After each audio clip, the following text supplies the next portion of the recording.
Peace, everybody. Today I'm going to be showing you how to make vegan ramen and or vegan udon. So I'm going to basically showing you how to make vegan soup broth that you can use for multiple different tasks. So usually when you're going to a restaurant and you're going to an udon specialty restaurant, a ramen specialty restaurant, or sometimes even soba, etc., there's a pre-preparation of the broth prior to actually getting the dish. The actual noodles cooking is either freshly made or it's packaged.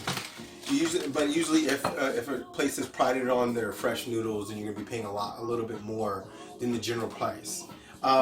So when we are talking about ramen in particular, ramen actually originates from China as far as the noodle base. And then they basically started to put their own spin on it, and then that's why we have what today. But the noodles originally were handmade, and yeah, that's kind of how it came to be. So for this particular thing, we're going to go through this in 3 phases, right? We already did a lot of pre-cutting, as you see, for the broth and or the soup itself. And then after that, I'm going to show you noodle preparation, which is going to be fairly quick, and then we're going to show you plating. So the kind of the way that they prepare it in restaurants. I've kind of like studied this a little bit so that I can get it myself right. So in the traditional recipe, they usually use scallions and garlic and then a few other things. So I basically cut out scallions, and I use only one little bitty clove of garlic, as we see here, only like one of these little bitty things. And now we're going to go on to the actual phase of how do we prepare this. So as I showed before in the slow boil cooking video, we have the boiling pot with a colander. Colander's fairly thin. If you can find a smaller one, that's even better. But you know, you'll see you see what I mean about that. Whenever we start to put the ingredients in, it's going to be a little bit challenging. But this is particularly for a vegan broth that we're kind of going for here. Okay, so inside, so we're going to start there. We have. But these are basically pumpkin seeds, but I mean, well, in particular, squash seeds, acorn squash. And this is a provolone pepper, this is ginger here, and this is a little bit of garlic, right?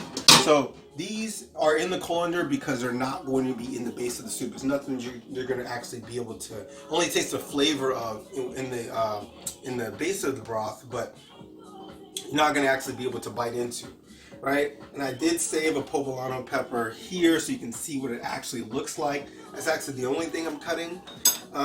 Then as far as the ingredients, as far as things you're going to be chewing on outside of the actual ramen, and then the topical base that we're going to be using, have a okra, right? These are fresh shiitake mushrooms. Sometimes you can find these in a dried form in Chinatown, and you just basically soak those for a few hours, I think like 5 or 6 hours, and then after dissolutes, you can somewhat use the dry shiitake mushroom broth as a base. So depending on how you feel about that.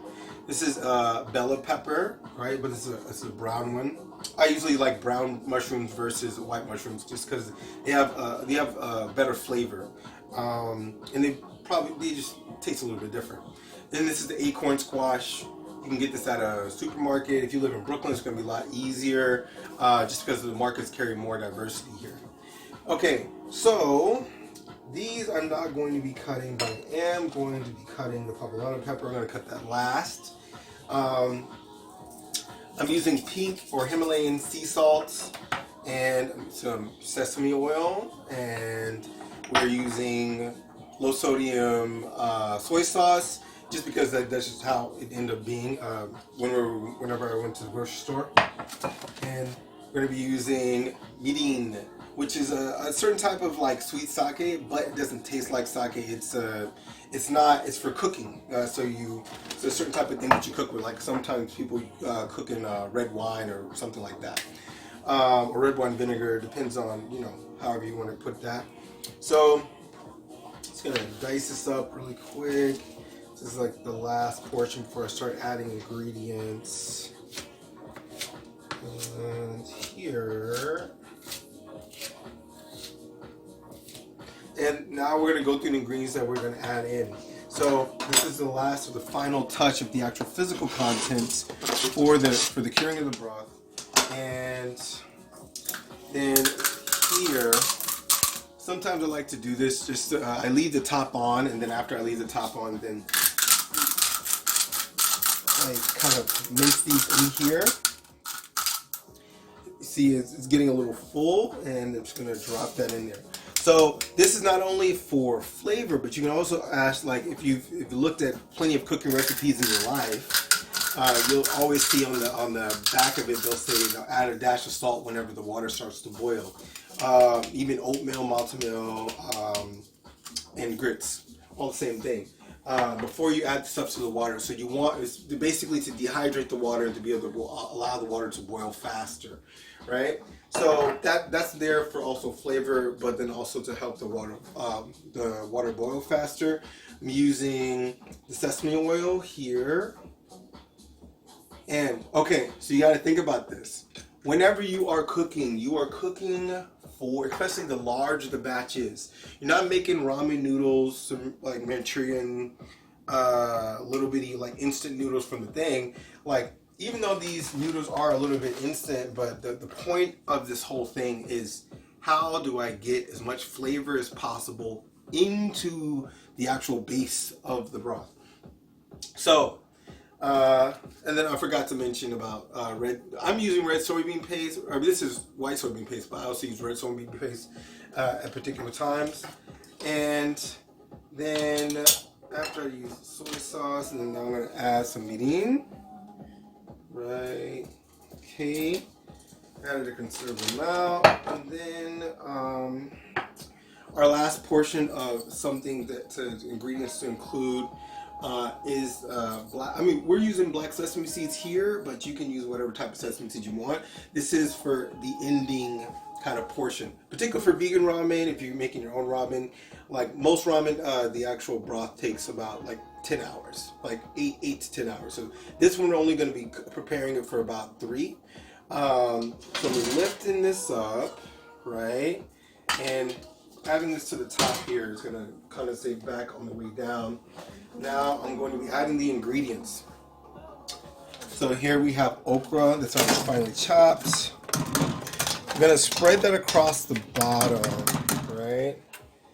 And then after that, we do have sweet potatoes here, right? You already hopefully know what a sweet potato looks like, right? And of course, you know what ginger looks like. So this is the acorn squash. So I'm going to place these flat on the side here, just so that everything can get into the pot, right? And we don't have too much bulge underneath the colander, right? So there's the shiitake mushrooms and the bella mushrooms, right? And I'm gonna basically kind of jiggle that like that. And then I'm finally gonna add the sweet potato at the end. I could put that on the bottom, but it actually doesn't matter, right? So then after this, final touch, pretty much that if you noticed, like I was talking about, the colander presses up a little bit, doesn't sit as snug as we want it to. So now I'm going to kind of sift around the ingredients so things can kind of space out. And then I'm going to add this final portion of soybean paste here. Fill this top open. Okay, so the amount that you add, I usually like to add just a full spoonful of this, like so, right here. And I'm going to particularly put this on the top, mainly because it's miso, so you don't necessarily even have to try as hard to get it into the broth because it's going to dissipate. It's not like anything else. And also a last bit notice of something to pay attention to is whenever you're chopping the ginger, make sure you mince it. Chop it as small as possible. Do not grate it, because those bits are, if you don't, you may not want bits of ginger inside of your, inside of your broth, or maybe you do. So the reason why I added the poblano pepper also because I like it a little spicy, but the point of this is that we are after clarity of taste, and the more clarity that we have in our taste, the easier that we can enjoy, instead of adding other things after it's already finished, right? So that's kind of the rule of thumb. So I'm taking this distilled water because I want the base and everything to basically pick up into stuff. I might have to add a little bit of regular water at some point, but maybe not, because we have a lot of ingredients on the bottom, so it's not really going to fill up that much as it could. And I'm filling it up to the brim here, right? Because we can use this later for other things. Okay, so I'm gonna pour that last little bit. All right. Okay, so I will see you guys in a few seconds whenever we cut the video, and well, actually it's going to be a few hours, and then we're going to finish the preparations for this so you can understand a little bit more about how to prepare this for yourself at home. Peace.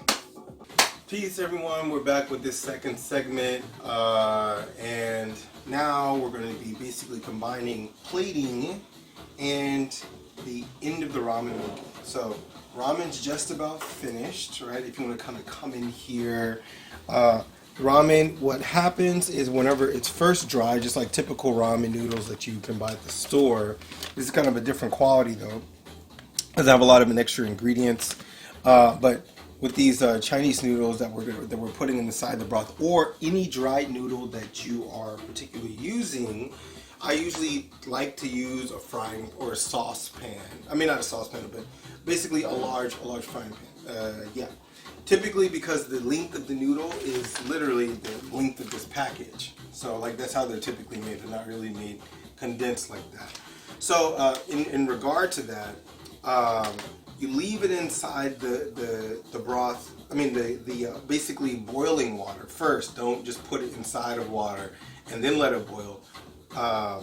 You leave it in there for about basically 4 minutes, and then after that 4-minute period, then you can basically come back, and then you can proceed with the rest of the stuff that's on the back with instructions, which is we're going to do now. So taking the ramen, we're going to kind of come over and going to put it over a colander. These you can buy in Chinatown, or maybe sometimes even your local dollar store, depending on which type of places you have around you. Usually go to the cheaper stores because it's a pretty inexpensive thing. It doesn't necessarily need to cost you an arm and a leg just to be able to strain some noodles. So we're going to come over the sink like this, and we're going to let everything pour into it. Just letting it like slide over the lip of the pan, and then we got everything all in there. So after that, we're going to go over to the next phase of things, which would be adding some cold water. Right? I'm going to toss them a little bit. I like to just kind of go in it's kind of like a printing line, if you will, which means from top to bottom, right? And all against that circle, and sip things around so the heat can kind of get out of it. Right, because we're going to be touching this with our hands. Hands are already clean. Okay. And then we go into this next phase. We're going to do the first part of plating, right? So, because of course, this is a really large pot for 2 people, but maybe you could do this and you can just eat ramen, like, for lunch and dinner, right? You would probably have to re-prepare the noodles, otherwise they're going to be soggy. You kind of want to do this when they're fresh. But I'm going to start to prepare these 2 bowls here. Right, you can find these larger bowls, of course, in Chinatown. Most bowls are usually pretty typically small, like we're gonna use for some of our plating things, right? And just gonna basically come, and I'm just gonna grab and pull. This is a way easier. The reason why I say to use your hands is because you can ration out a lot easier if you want to use chopsticks or something else. They're gonna break apart a lot easier. As you can see, I'm able to pull it into the bowl and create something. All right, we're doing the same thing here, right? Trying to equal out the portions accordingly, right? If you're gonna prepare this for 2 people, 4 people, whatever have you. And just gonna gauge. Now I'm gonna break this a little bit and then pour the rest here and come back with this last string and here. And getting all over the place, but you kind of get the idea. Breaking this at the end. Okay, so coming back to this next portion of things. Now we're gonna go to the plating. Right? Okay, we're gonna do that in just a second. Peace, and we're back. So, as you see here, this is all of the soaking ingredients for the vegan ramen broth. But then also the soup itself, the base of the stuff is on the bottom. So we're gonna kind of come in, and we're gonna do this very lightly. So kind of like make sure that you don't just smash stuff on the bottom. If you have more starches, you're gonna break apart because they've been sitting there marinating. And you notice how I have the noodles on the side like this. I try to push things to the corner whenever I'm starting to plate with the broth, because you can mix it later, but it just allows everything to basically kind of maintain its shape, right? Add more here. You have those mushrooms and okra and everything kind of coming to the top. Got a little bit of avocado on the side that I started to prepare. And this is what things are going to look like prior to adding the broth. And then the garnish, which is coming next. So now we're going to go on. We're going to sit this to the side for a second so there are ingredients. We have our garnish here. So with this garnish that I'm adding to the top is to add a different texture to your particular dish that you're having. Almost like when you eat pho or the Vietnamese soup, whenever you add the fresh mint or basil and then some bean sprouts to it.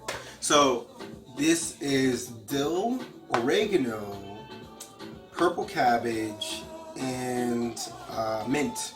So I kind of finely chopped those. They're not necessarily minced, like super small. Then I added some half of a lemon, some paprika, and like a dash of paprika, and then I spread stuff around. Of course, some sea salt to allow the moisture to be able to come out of the vegetables with some dehydration. So what I like to do with these in particular, because they're going to be in chunks whenever you first do this, I just like to kind of come around the sides and do this. Like if you want to hold this against you could do it, or you can do that same type of action on the counter. I go around it for a good 5 minutes, slowly kind of churning, tossing about, and kind of going in lines and kind of just trying to break up the vegetables and allow the flavors to be able to merge. Then I put this in the fridge. That was about an hour ago. I was looking at whatever kind of ingredients that it is. I mean, the texture is looking like it is right now. So I'm gonna come back and I'm putting this on top with our fresh ingredients. And then with that here, then I'm adding some of the final touches. I have some spicy tomatoes here. They're not super spicy, but added some paprika, a little bit of pepper, some sea salt, black sesame seeds, and a little bit of cayenne. So I have those prepared here. I'm gonna put those on the side over this way. Right? Okay. So I got a few of these ideas over the years after tasting vegan ramen at quite a few different places. And one of the main reasons why I started to do this, because I was like, I don't want to pay $15 for a really basic dish that shouldn't cost that much. But preparation is everything. That's what you're really paying for, is rarity or scarcity of something.